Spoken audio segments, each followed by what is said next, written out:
Hey guys, what is up, and welcome to today's video where we're going to be having a look at one of my favorite champions, he said sarcastically, Luke Cage. So a very requested video has been this How Good Is Luke Cage video, because as some of you regular subs may be aware, I am not a fan of Luke Cage at all. I think he is by far the worst champion in the game, and I'm going to attempt to prove it mathematically today, so it's going to be a very fun video. Anyway, let's have a quick look at Luke Cage's abilities and kind of see what stuff he does.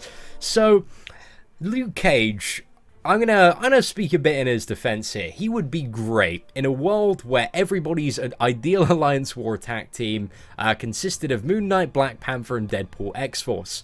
So the two things that this champion really has going for him is physical resistance.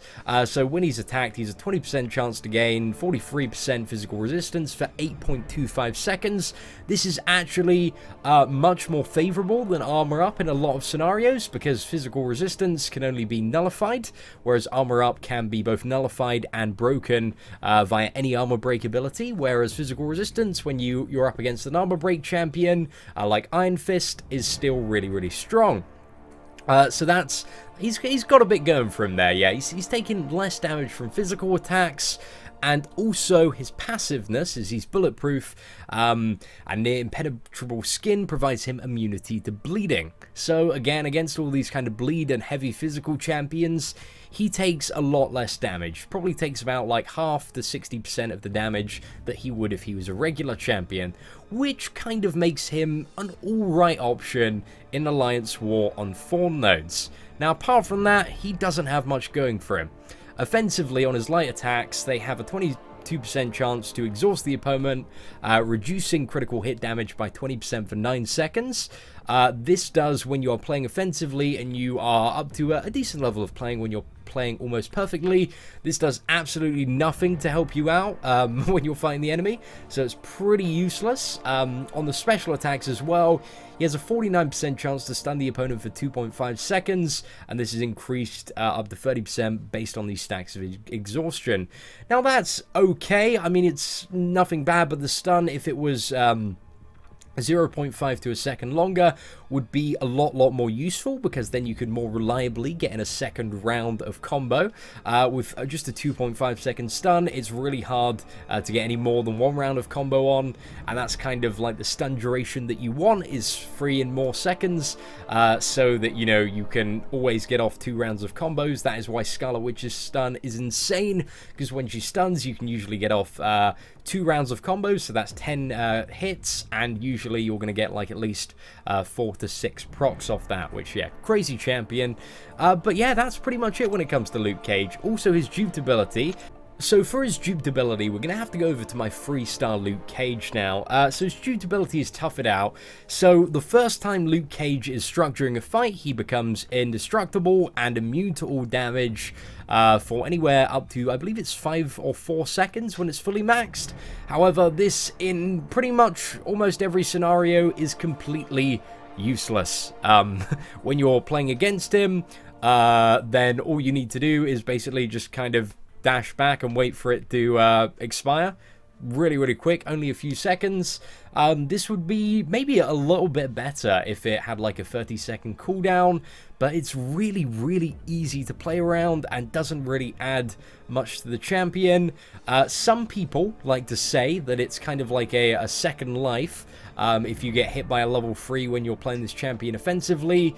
But if you are playing this champion offensively, you have way too much time on your hands, and we are going to explain why in the next video segment. So this is my 4-star Luke Cage. It's rank 3 and level 30. As you can see, it has 725 attack. This is my fully maxed out 3-star Rocket Raccoon.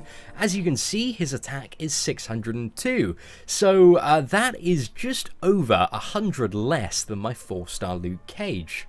So, in this example, we are going to be having a look at the amount of hits it takes to kill a 550 Colossus, an insanely beefy champion, using the 4-star Luke Cage and then the 3-star Rocket Raccoon.